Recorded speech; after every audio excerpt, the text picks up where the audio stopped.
This is the Scorecard, where you score the latest sports news and in-depth views. I'm Anton Roxas. On the Scorecard tonight, Eala dominates Bronzetti. Filipina ace charges into Eastbourne round of 16. Paper Rex ends runner-up curse, claims Valorant Masters Toronto crown in thrilling fashion. Jon Jones calls it a career. Tom Aspinall rises as undisputed UFC heavyweight king. Carlos Yulo dreams of 2028 Olympics brother act with Carl Elgru.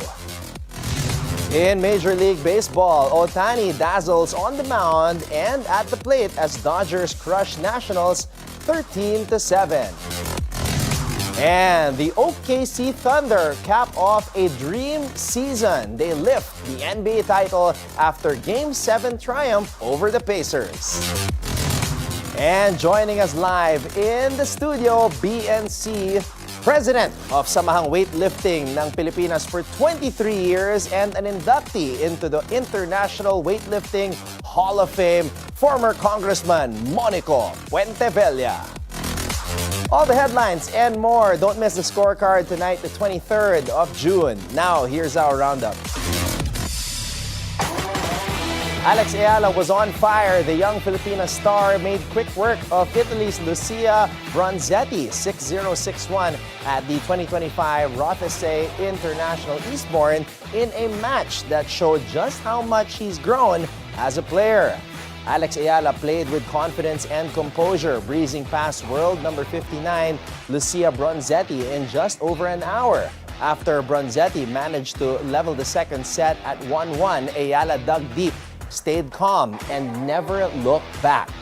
It's been a gritty journey for Eala at the Eastbourne Open. She battled through the qualifiers, taking down Zeynep Sonmez and Hailey Baptiste to earn her spot in the main draw. Up next, Eala waits to see if she'll face Great Britain's Sonny Cartal or third seed Yelena Ostapenko. And who could forget that thriller in Miami when Eala took down Ostapenko and announced to the world that she's ready for the big stage. With this dominant win, Eala continues to turn heads on the WTA Tour. No more near misses, no more heartbreaks. The Paper Rex Express finally reached its destination, lifting its first ever international Valorant trophy after a 3-1 win over Fnatic in the Masters Toronto Grand Finals. After falling short in two previous international finals, Paper Rex fought through a tough journey that saw them bounce back from a rough start in VCT Pacific, grinding through play-ins and sweeping past some of the world's top teams in the playoffs. The finals had everything: drama, comebacks, and clutch plays. Paper Rex took Sunset 13-11, dropped a thriller on Icebox 15-17, but bounced back on Pearl 13-10 in a heart-stopping overtime on the final map, and sealed the deal with an impossible 2v4 from Forsaken and Something. The win broke the team's second-place curse and delivered a historic first international Valorant title for a Filipino, rookie Patrick "Patman" Mendoza. After years of chasing the dream, Paper Rex finally rose to the top, and the Pacific region's dominance in Valorant continues. In a bombshell announcement that shocked the fight world, UFC President Dana White confirmed that legendary fighter Jon "Bones" Jones has retired, leaving Tom Aspinall to be elevated as the undisputed heavyweight champion. Jon Jones called us last night and retired. Jon Jones is officially retired. Tom Aspinall is the heavyweight champion of the UFC. Jones, who turns 38 next month, walks away with a staggering 28-1 record and an unmatched legacy, from becoming the youngest UFC champ at 23 to dominating two weight divisions. His name is etched in history. Aspinall, who captured the interim belt in November 2023 while Jones recovered from injury, posted on Instagram, "For you fans, it's time to get this heavyweight division going. An active, undisputed champion." But in true Jones fashion, the legend left the door open just a crack. Earlier this week on a podcast, he teased, "I think I will fight again when the itch comes back." I'll do it with my whole heart. But for now, the torch has been passed, and a new era in the UFC heavyweight division begins. Filipino gymnastics star and double Olympic gold medalist Carlos Yulo is chasing a new dream to compete alongside his younger brother Carl Eldrew at the 2028 Los Angeles Olympic Games. During the Tagaytay City Velodrome inauguration on Monday, Carlos said he wishes that they will both be able to qualify for the Games. His words carried both hope and pride as he looked forward to the possibility of sharing the Olympic stage with his sibling. The moment was made sweeter as Carl Eldrew was recently awarded an Olympic Solidarity Scholarship from the International Olympic Committee, a milestone that mirrored the one Carlos achieved back in 2017 on his own road to glory. In a nice twist of fate, Carl Eldrew is training under Japanese coach Munehiro Kugiyama, the same coach who guided Carlos to international success. In Major League Baseball, Shohei Ohtani put on a show that only he could deliver, striking out batters and smashing homers as the Los Angeles Dodgers turned a slow start into a 13-7 rout of the Washington Nationals. In just his second pitching appearance since Tommy John surgery, Ohtani fired 18 pitches and collected 2 strikeouts in a sharp inning of work.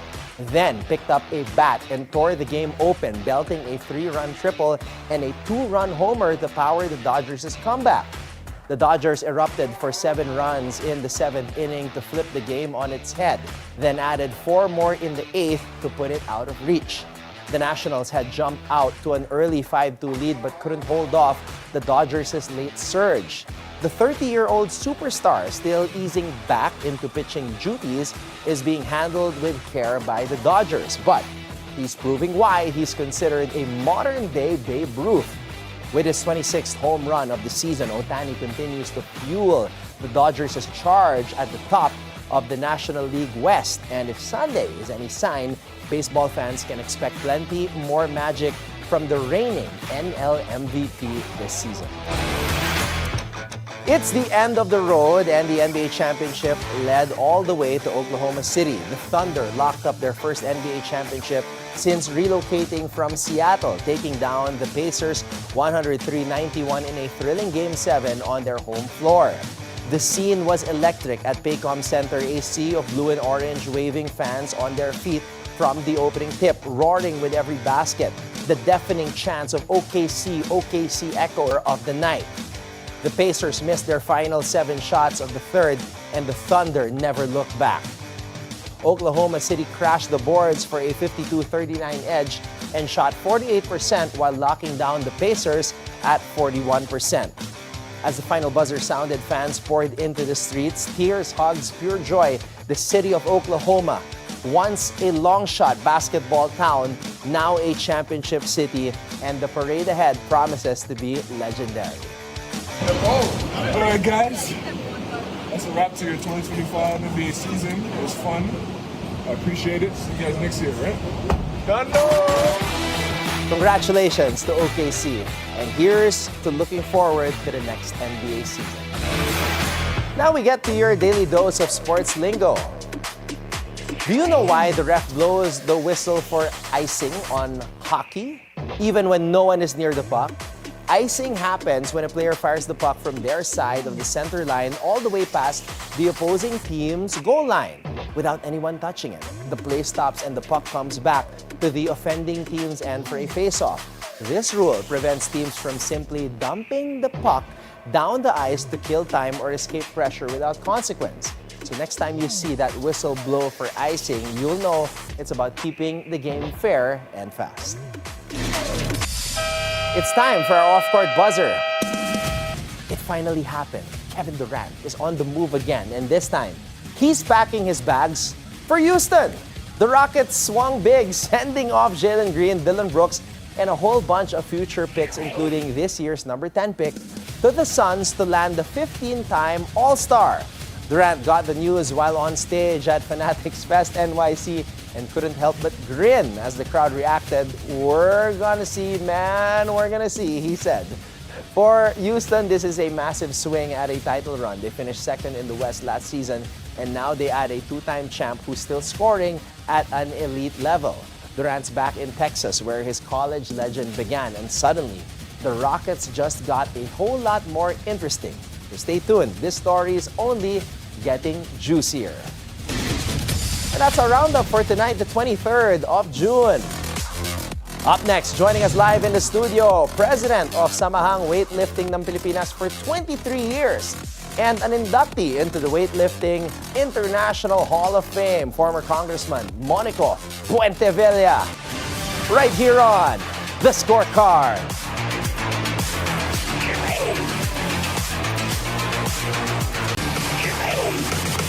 Welcome back to The Scorecard. The president of Samahang Weightlifting ng Pilipinas for 23 years is here. And he's also an inductee into the International Weightlifting Hall of Fame and a true pillar of Philippine sports who was instrumental in delivering the first Olympic gold medal of the Philippines. And nagpapasalamat kami because he flew all the way from Bacolod City, the city of smiles, just to be here tonight. Please welcome to the BNC studio, former Congressman Monico Puentevella. Thank you very much. Kong, good evening po. Good evening. Maraming salamat. Maraming salamat Magandang po. gabi sa lahat. Thank you. Thank you very much. Kong, balita ko, bago ka pumunta dito, tinapos mo pa pala yung Game 7 ng NBA Finals. Kamusta naman po? Were you for OKC or were you for Indiana? Alam mo kasi basketball player ka rin eh. Well, I feel it was good that it ended in 7 games. Yeah. We were entertained for the whole week. Although, what amazes me is that in the last Paris Olympics, I thought tapos na ang USA without Stephen Curry. Yeah. Sabi ko, siguro wala na sa Serbia, matatapos nito sa France. But when I saw these two teams again, ang dami pang player ng USA. So, and then like you, sa first half, when I saw Haliburton fall down, nasaktan, injured, I thought, sabi ko, panalo ng pusta ko.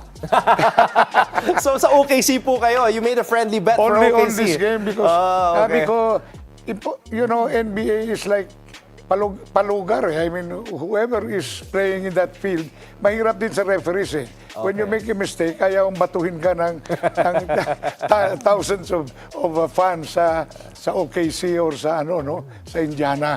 But and also Indiana has won several times before. Sila Reggie Miller. So it's about time mga bago naman. OKC matagal na yan ng champion. So pagbigyan naman. I like underdogs eh. Yeah. Tsaka maganda po, yung best player ng NBA ngayong season is not an American also, is a Canadian in Shai Gilgeous-Alexander. So it just proves your point earlier na hindi lang yung USA ang malakas sa basketball. Meron na rin mga ibang players mula sa iba't ibang bansa na gumagaling na rin in the world stage. I remember, I think, Alexander, the MVP, was here during the last World Cup. Yes. FIBA. Yes, he was here. But he didn't really amaze me or impress me. But ang dami, maski yung sa New York Knicks. Si Bronson was not also impressive, but now he scores 40 points every game, no? Yeah. But alam ko talaga, basketball player ka eh. Kaya from the basketball court, you go straight to the studio. Just trying to be like you, Kong. You used to play for LaSalle back in your heyday as well. Okay, Tito Monico, you're known for being instrumental in helping Heidelin Diaz Naranjo now win the first ever gold medal for the Philippines. Could you tell us a little bit about that, the journey to capturing that first elusive gold medal? It was really my dream for a lifetime. When I was still in high school, my father was sports director in Bacolod. So my house was full of sports stories. You know, my father was a junior champion in tennis for the country. So my life was half sports, half LaSalle. And then it was really my dream. Sabi ko, when can we ever have, before I want to go, before I get, you know, God gives me some time, I wish we could get one. Yeah. And then Heidelin, I met her when she was 12 years old. Wow. You know, it was a long struggle. I've been here for more than 20 years as the head. When she was 12 years old in Batang Pinoy, we discovered her. And then I placed her in the China Beijing Olympics. I was chef de mission. And she lost. Because she was 16 years old. I forced her entry just for her to feel the Olympic atmosphere. Yeah. Kalaban mo, the world, no? Then we went to London, the next trip. She didn't do well. Talagang umiyak sa bus. Pauwi kami sa Artist Village. Iyak nang iyak. Sabi ko, hindi, retire na ito kasi she was the only lifter I brought along, no? And she wanted to win. The spirit, the passion has always been with her. Ibang klase. Yeah. And then when I told her before the Brazil Olympics, I said, you know, you can try, but you know, don't feel this is your life. No, it's not weightlifting. It's not your complete life. You know, just try your best. But in Brazil, unbelievably, she won a silver. You know, we lost to a Taipei girl, na disqualify yung China.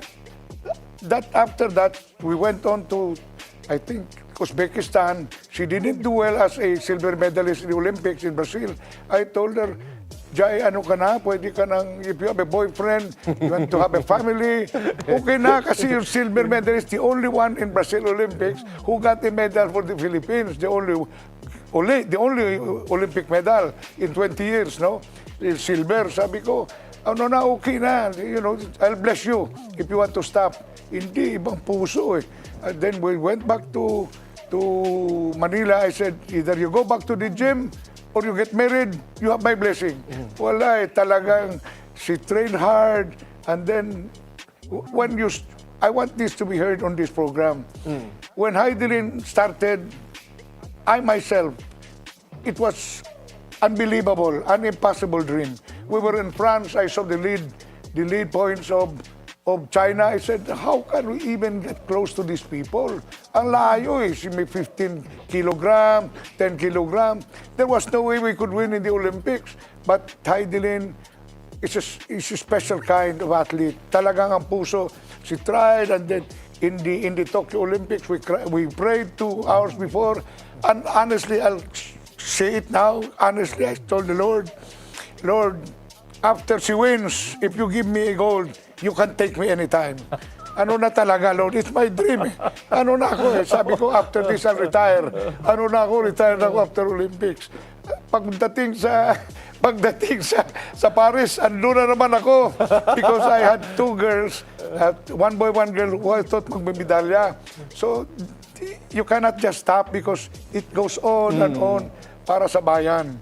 Yeah. So, and then now, I'm back here because we found 2 people again who are now, how do you call it, predicted to be medalists in the Los Angeles Olympics in the next 2028 Olympics in Los Angeles. Kong, you've been sending me a lot of videos. Could you tell me about these 2 new discoveries of yours? Well, well, that's Heidelin, and that's the one in Tokyo. But these 2 new kids that have stopped me from retiring.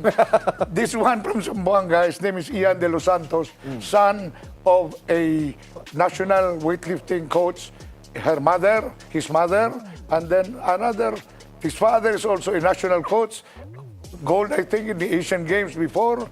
But this boy is different. He beat a Chinese. You know, when you talk of weightlifting, China is superpower. Yeah. You seldom, and only Heidelin had done that. But about a month ago, this guy, Ian, suddenly beat, you know, a Chinese guy and the whole world in the World Championship for Junior and Seniors.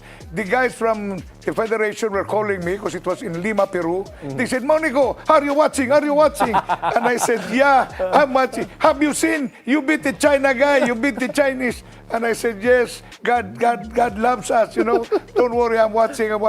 Then another girl, Jody, this is the guy. Yeah. This is the guy from Zamboanga, Ian de los Santos. He's good for the 2028 Olympics. Wow. He's young, he's 20 years old. Now this next one is Jody Peralta. This is the other girl that everybody is watching for in the 2028 Los Angeles Olympics. She got another 3 golds in this shoot and junior. And we beat China. So, you know, people now, when you beat China, they know you will have an Olympian already again in Los Angeles. That stops me from retiring, and only God can take me away, you know. If I'm still alive, I can still walk. I want these kids to get another medal, you know, for the Philippines, because it was my dream, and one medal, we got it. Now I'm still hoping again. Instead of retiring, I'm hoping again one more medal, and then God willing, tapos na. I'm trying to get some successor for me already. Yeah, you should be just enjoying your Napoleones in Bacolod, sitting back with your apos, but you're still here serving the country. Lastly, Kong Monico, may balita po kasi na si Heidelin wants to go back. So ano po yung reaction niyo po doon? Nagulat ako. She texted me about 3 to 4 5 days ago. She was on her way to Brunei to attend a technical committee meeting, a seminar of some sort. And she said, Ninong, kasi Ninong ako sa kasal, so, Ninong, I want to perform again in Los Angeles. Sabi niya, Ninong, please give me a chance to, you know, to have a coach like my husband, si Julius, and I will try. But I told her kasi in Dumaguete, I spent a week, about 2 weeks ago, the whole week I was in Dumaguete with the new kids. Talagang ang dami ngayong weightlifters na may pag-asa sa Olympics. Sabi ko, I've been really requesting her, Ihada, magpanganak ka na. You know, you're already 34, going 35. You know, a child for you and Julius is more than a gold medal. So sabi ko, magpabuntis ka na. Kasi, you know, every time you wake up, ang utak mo nasa barbell, nasa Olympics. It's, you know, you've already won. And I said, even noon pa sinabi ko na sa'yo, get a husband, get a family, because you already paid your dues to this country. You've already done what some people, you know, only Kaloy Yulo surpassed her with 2 medals, no? But again, she still wants, the passion is really unbelievable. But I'm still begging her to stop and have a baby. Kasi sabi ko, gold medal, sobra pa yan. So, you know, because you're getting older. But again, you cannot, people who are really Olympians, nasa puso. Importante kung nandun ka pa rin para kay Heidelin, para kay Ian, para kay Jody. 2028, Los Angeles. Lastly, Kong, bago tayo magtapos, you played basketball for LaSalle back in the day. You're also involved with football sa FIFA. But you spent 23 years sa weightlifting. Sa lahat po ng sports, bakit po weightlifting para sa'yo? Why did you fall in love with weightlifting, and what is the importance of this sport para sa bayan? It was God-given. I have been blessed all my life. My family, my wife, who passed away 2 years ago. My life is full of blessings. You know, played tawag ng tanghalan, played basketball for LaSalle, 10 years in Congress, mayor of Bacolod. Wala na, I cannot, you know, I have four sons, 7 apos. I'm very blessed. I'm ready to go, unless I get another medal in Los Angeles. but honestly, it was a blessing, because in 2002, I was in Congress. A certain chairman, Mr. Alino of Cebu, called me. Yes. I was, you know, I was 6 years, more than 6 years in the Sports Commission as commissioner.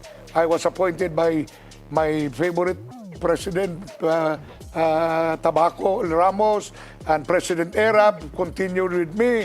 So in all those 6 years, I studied, and for me, the best events that we have a chance is not only gymnastics or weightlifting. It's archery, ping pong, table tennis, badminton, the individual sports. Athletics is quite difficult kasi all the Africans are also running everywhere, no?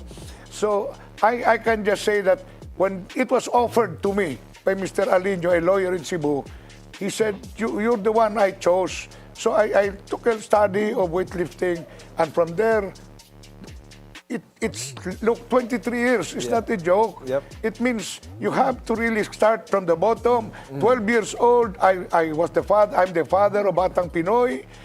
You have to take it slow by through the years, you cannot make a medal in, let's say, in 4 years, 5 years, a Olympic medal. No, 23 years for Olympic.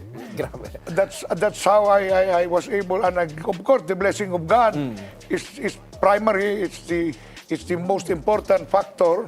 But I've been very blessed. I mean, that's why when I told the Lord in Tokyo, after our prayers with Heidelin, I said, Lord, pag nanalo ito ng gold, please, maski kunin mo na ako, okay na, okay na. Ay hanggang ngayon, ang asawa kong kinuha, amala ako naman ang naiwan, so sige pa rin. You know, wala pa ako sa wheelchair, so laban pa rin. After 10 years in Congress, everybody knows my passion. But ikaw rin. I'm like you. Before I come to the studio before, 25 years with RPN, ABS, Tawag ng Tangalan. I came from the basketball court also. Galing din ako sa basketball court. Kung kailangan po, active talaga. And dahil nabanggit nyo po yung Tawag ng Tanghalan, My Way yung kanta nyo doon. You did it your way, sir. Yan lang po masasabi ko. You did it your way. Well, I guess God is good all the time. But I always, when we had a concert with the Ateneans, La Salle Ateneo, I'm always there with Joe Marichan, my buddy. And then, of course, the last one, the concert in the Thailand hotel. I told the public, when I sang this song before, I should not have won because this song was not meant for me. But again, now, if I sing this song, this is really what fits me. Yeah. So I told them, this is the song that made me, and I'm closing in. And now, the end is near. That's it.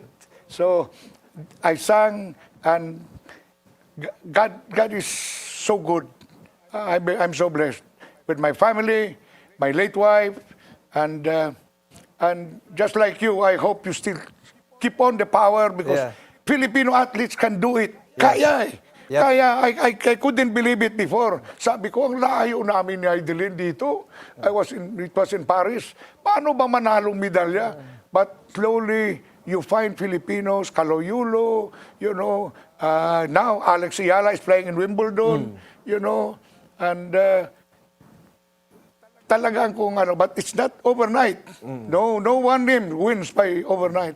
Talagang 23 years, and now I'm still going on and on. I won't stop until he wants me back there. Kong, here's to the next 23 years.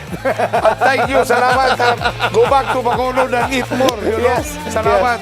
Salamat. Maraming Thank you so much. salamat. Mabuhay po Magandang gabi. kayo.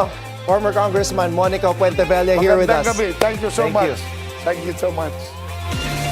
Up next, Clark, Biggins, Boston, Ogumike. Two WNBA teams, one statement night. Will Seattle's momentum keep rolling, or does Indiana finally flip the script on the road? Tune in.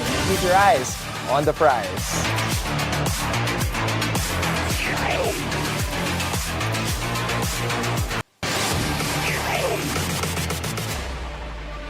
Welcome back to the Scorecard. It's time to keep your eyes on the prize.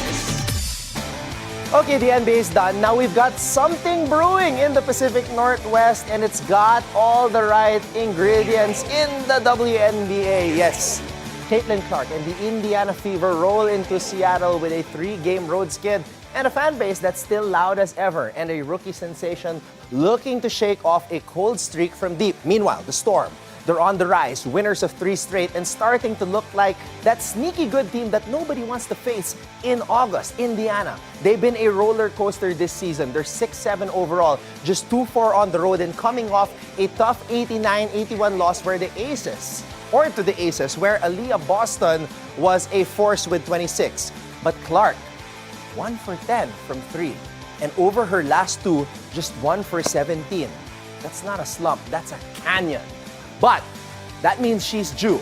You don't keep a shooter of her caliber down for long.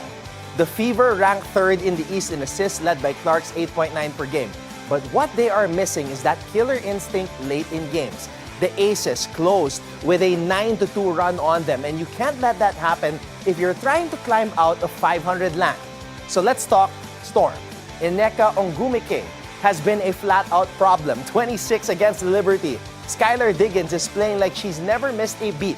And now they're 9-5, 5-2 at home, and top 2 in the league in assists. And that Gabby Williams, dime show, 10 assists, nearly broke the Liberty with her energy and hustle. This team moves the ball and plays downhill. And what about the Storm's defense?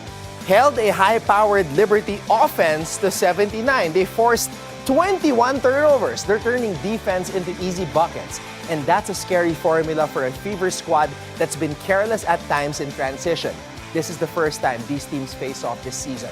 And it's a styles clash. The Fever want to speed you up and live on the perimeter. Now Seattle, they want to punish you. Look at that. With ball movement and efficient paint touches. Clark versus Diggins. That's a must-watch. But the matchup to really watch out for, Ogumike versus Boston. That's a frontline war. So whoever wins that battle probably swings this game. Seattle scores 4.3 more points per game than Indiana allows. And Indiana makes 8.5 threes a game. Seattle gives up on just under 8. The Storm, 22.6 assists per game. The Fever, a little bit lower than that, 19.5. And that sets the stage. On Wednesday, Caitlin Clark walks into one of the loudest buildings in the NBA trying to stop the Storm. Can the Fever get back to 500? Or does Seattle keep climbing? Either way, you gotta grab your popcorn because this one is gonna be electric. To stay ahead of the game as the race for the WNBA crown intensifies. Who's heating up? Who's cooling off? And here's your full matchup forecast ahead of tip-off.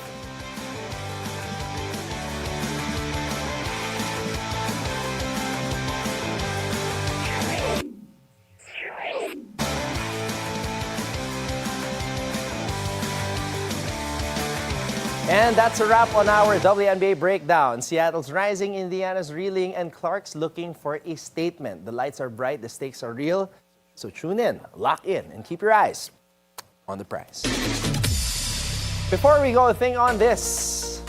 From a Jamaican sprinter and 8-time Olympic gold medalist, Usain Bolt once said, "Don't think about the start of the race. Think about the ending."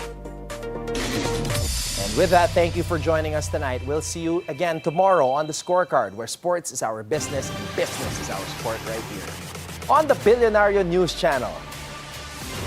This has been Anton Roxas. Have a blessed evening, everybody. Good night.